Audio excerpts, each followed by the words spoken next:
Are you able to tell those times when God kind of just shows up in your life and has something He wants to teach you? I call them uh, God moments or eternal moments. Um, those times when He just wants to show something of Himself to you and have something for you to learn. Well, I had one of those today when I was headed out the door to lunch to go through the drive-thru, pick up my food, and He was there. No, not God, but a police officer. He was in my parking lot at work, and I just had this thought pop into my head, like, you know, that's a thankless job, and it was kind of warm today, and I thought, He could probably use a bottle of water. And it was like, you need to buy him a bottle of water. So I get in my car and drive over to the drive-thru and order my food. And I don't order the water because from the time I got out of the parking lot over to the drive-thru, I talked myself out of it. And I thought, that's just dumb. He's not going to accept it. He's probably going to think you did something to it. And besides, God's not going to tell you to buy him a bottle of water. But I pull up and get to the window, and the girl comes to the window and tells me my order total, and I said, can you add a bottle of water? And she goes, sure. And she gives me my drinks and my food, and then she says, okay, I'll be back in just a minute. I've got to go get the bottle of water. And she comes back and she hands me this bottle of water. She goes, I'm sorry. She goes, this one's kind of been sitting out for a little bit, so it's not quite as cold, but it's the last bottle of water we have in the entire building.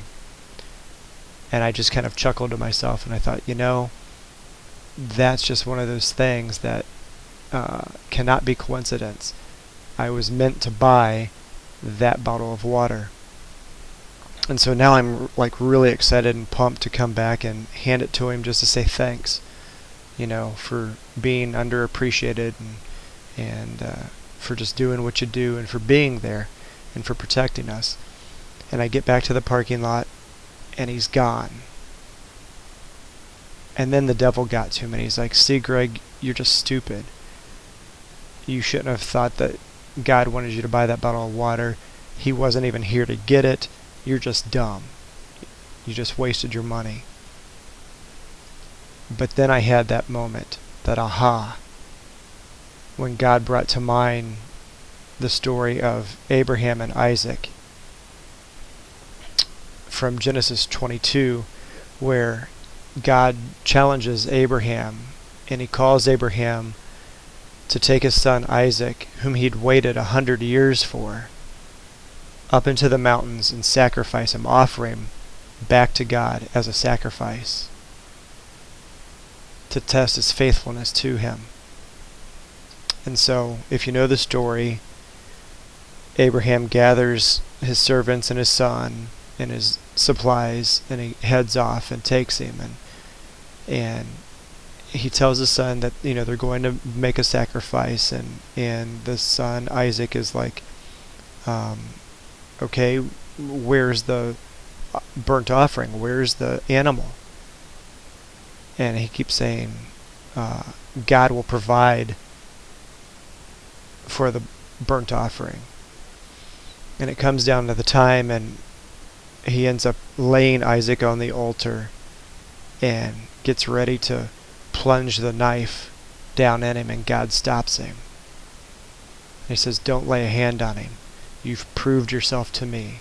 You've been faithful. And I thought, I wasn't called to sacrifice a son, but I was called to obedience. And in that moment, God showed me that it's not about not having had the opportunity to give that bottle of water to that police officer, but it was in the obedience of listening to his voice and following through with something that I thought was stupid, that I didn't want to do. It was just kind of trivial and meaningless. But he showed me that in faithfulness comes relationship with him. I want you to think about that this week and take a look at Genesis 22 and read the account of where God showed up in Abraham's life and showed himself to Abraham.